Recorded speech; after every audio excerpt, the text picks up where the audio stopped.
Cauchy's theorem gives us a lot more than we bargained for, and the way that we're going to get into all the consequences of Cauchy's theorem, which are substantial, is to think about winding numbers. Before we get into that, this is just some recent research notes of mine. And you see I'm doing all these simple closed curves. These are on more complicated surfaces. And I've been using Cauchy's theorem to help me get a handle on what's going on with various integrals. So this is very up-to-date stuff, but it's also over 100 years old. So this is shown as value as being a decent part of mathematics. Let me remind you about Cauchy's theorem in a rectangle. So if we have a rectangle R and we take it counterclockwise, as would be the case, that's the positive direction, and we have F is analytic in the rectangle R. R is, of course, a rectangle in the complex plane. Then the integral over the edge of the rectangle of f of z dz is 0. So that's the Cauchy theorem in a rectangle that has that very clever proof by Goursat. This gets you a lot more than it appears at first, because if you have some wickety-whack domain, that's not a technical term, by the way, then you can, if you have 2 points, let's say A and B, that are in the domain, you can construct an antiderivative for the function f as follows. One thing that you do is you take kind of a half rectangular path from A to B, and if you stay within the domain. So in Alforsy talks about a disk, but this works on much more general domains, which he mentions. Or you can go the other way around the rectangle. So you can go the black way, or you can go the pink way, and you end up at the same point, and that's a rectangle. So the integral over the boundary is 0. And that means that the function defined as follows. I'm going to take capital F of z is the integral from a to z of f of zeta d zeta. This capital F of z is a well-defined function. You go around this way, you go around this way. That integral is 0. And so you have a well-defined function f whose derivative is little f.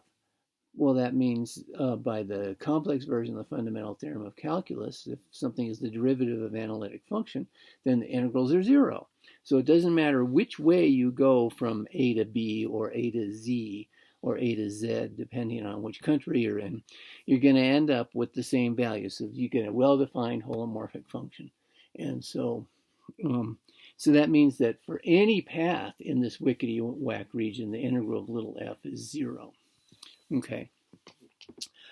There's another subtlety that comes up, and this is the first one that comes to mind. And I think when you first look at this, it's going to appear to be kind of an obscure condition. So what we're going to do is take some nice region, and we're going to puncture it a few times. Once is enough. So I'm going to put a puncture at some point zeta 1. And once you do this for 1, you can do it for 2, you can do it for 3, and you can do it for any finite number of punctures. And we have this condition that Alfors leaves kind of unmotivated, which is a shame. Later on, it will be very motivated. This is an important expression, but for the moment, this is like he knew this and said, "Oh yeah, I'm going to pull this out of my hat and never tell anyone where it came from."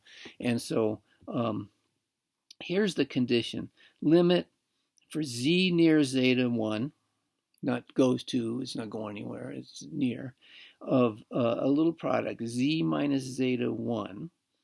Well, let's just z minus zeta 1. Times f of z is 0. And if that's the case for the function f in the region that we're interested in, then Cauchy's theorem still holds. So I'm just going to write this implies Cauchy. The details are in Alfors or every complex analysis book, so I'm not being obscure. But this funky little limit condition, this is kind of a growth condition on f.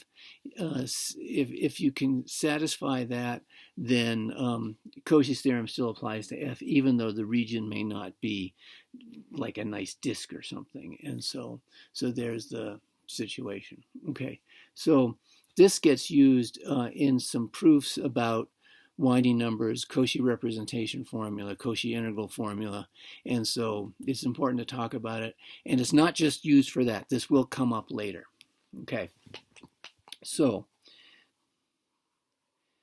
this leads us to talk about winding numbers, and there's a little bit of obscurity in how this is expressed, and so I'm going to kind of take a different path through this material. Don't worry, it's an exact function, so it's independent of the path.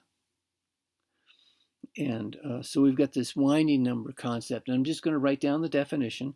N of gamma and A, or of A and gamma, it's pretty clear which one is which, and so they're not an ordered pair, they're just a pair. Anyway, so it's a pair of a closed path in some domain and a point. So you're not going to mix those up. Anyway, so the formula here is 1 over 2 pi I integral over gamma of, it's not really a fraction, but we're going to call it a fraction. Top is z, dz, and the bottom is z minus a. So this is something that is pretty simple to picture. You've got the singularity at a. So the integrand is not defined at a. So we're not talking about integrating an analytic function. We're not going to get 0 at all. What we're going to get is an integer. And this is one of these amazing things that happens in complex variables that leads us off into the wonderful rabbit hole of algebraic topology. That you get you're doing integrals. I mean, you've done integrals a lot through your mathematical career. Probably most of them weren't worth doing, but you did them, and you got all kinds of wickety-whack answers. Pi over 7 minus e to the 12th or something. People give you these wickety-whack integrals, and this integral, this is always an integer. So this integral, 1 over 2 pi I dz over z minus a, this is always an integer. That should strike you as being mysterious and subtle, but also powerful. And so what we need to do is kind of consider what this all means and then talk about. I'm not going to talk about the proof of why that's an integer. It's a pretty straightforward computation. And you end up just integrating dz over z over the unit circle, which is a computation 1 over 2 pi I, but there's some other complications to it.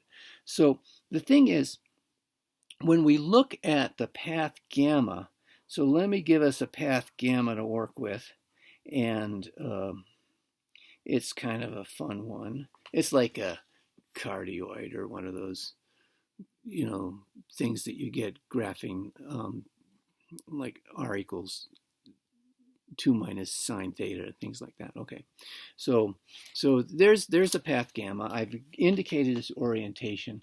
Now the path gamma this is using some sophisticated topology. It's compact, so it's closed, it's bounded, and it's compact and bounded, and so it's closed. And so gamma as a closed set inside the plane, its complement is an open set. It is not connected. That's kind of the Jordan curve theorem, but just take it as for the intuitive idea that it's not connected, and there are going to be components. Now in this picture, there are 3 evident components. There's the inside of the little loop, and there is the difference between the little loop and the big loop, and then there's the unbounded component. It's important to notice that one of these is unbounded. And so the theorem about winding numbers is that in any component, the winding number is constant. And so I'm just going to kind of write in what they are. In the unbounded component, I'm sorry, we need to have a point to have the winding number around. So let me give you a point inside the inside loop. That's the inside info. And for the unbounded portion, the winding number is 0.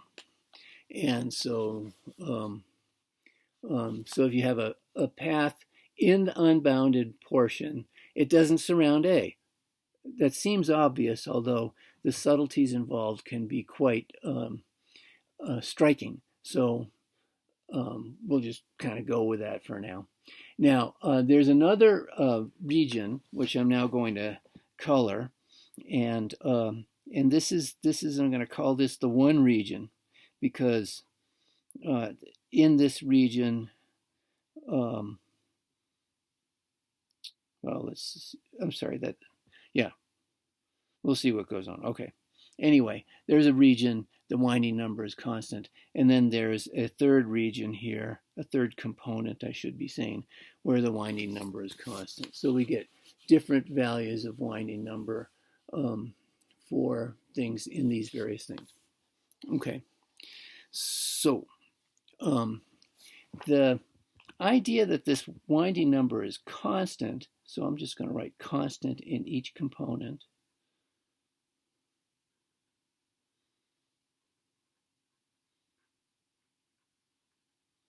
That's connected component, of course.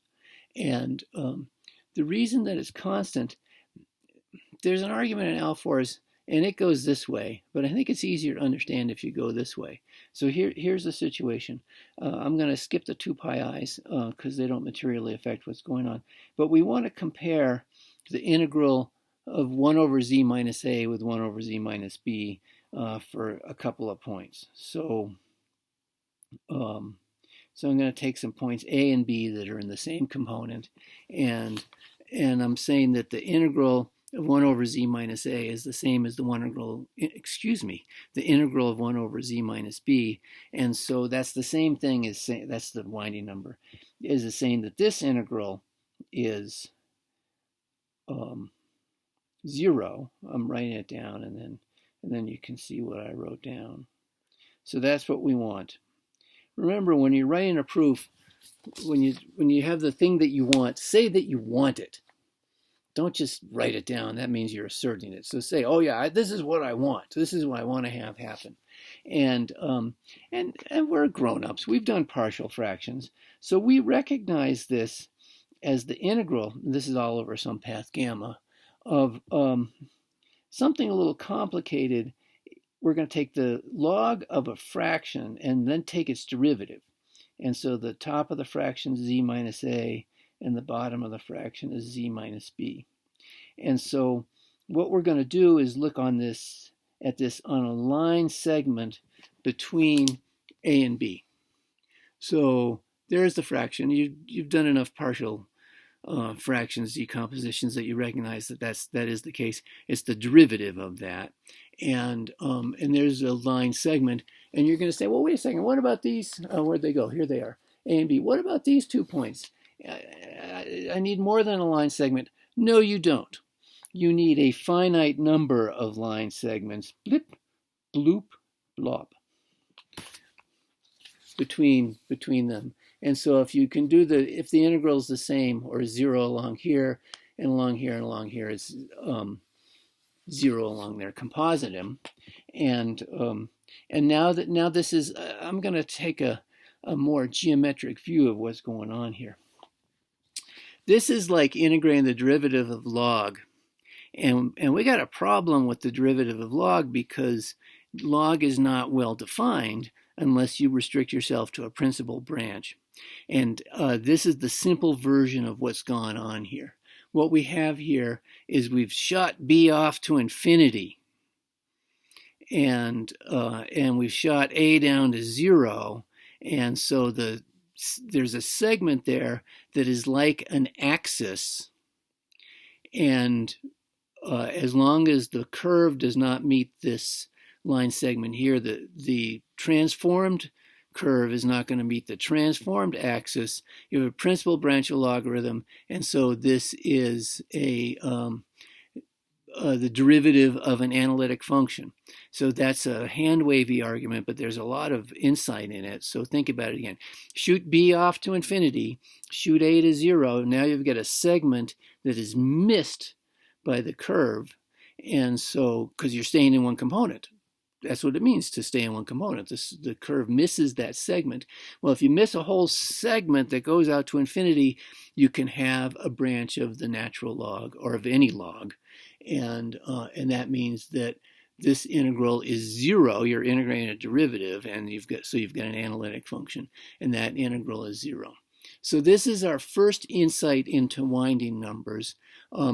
There's an awful lot that's going on here about transforming paths and about path independence and this winding number thing and the topology with the components, because you've taken the complement of a closed set from the complex numbers. There's a lot that goes on.